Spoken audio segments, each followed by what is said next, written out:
Kaizer Chiefs defender Luke Fleurs has been killed in a botched hijacking in Honeydew, Johannesburg North on Wednesday night. Gauteng Police spokesperson Lieutenant Colonel Mavela Masondo said Luke was driving a red VW Golf 8 GTI into the petrol station on 14th Avenue, and said while waiting to be served by the petrol attendant, he was confronted by two armed males who came driving a white BMW 1 Series. The suspects pointed him with a firearm and took him out of his vehicle, then shot him once on the upper body.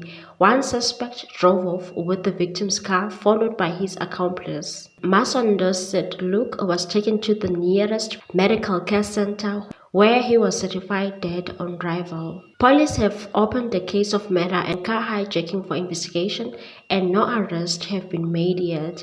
He added that Gauteng Provincial Commissioner Lieutenant General Tommy Mtombeni has appointed a team of seasoned detectives from the provincial office to investigate and search for the suspects.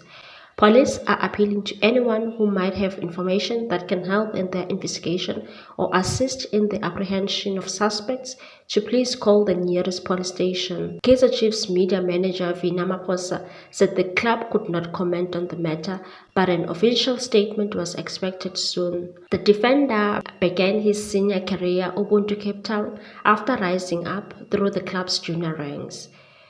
Luke joined Ubuntu's academy at the age of 13 in 2013.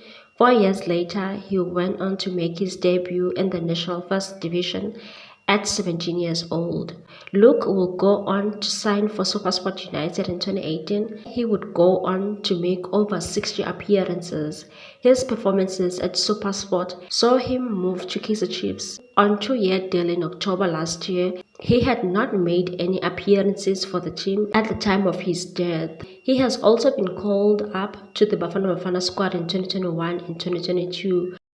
May his soul rest in peace. Sending love and prayers to his family and his friends. Please like, comment, share, and subscribe for more sports news.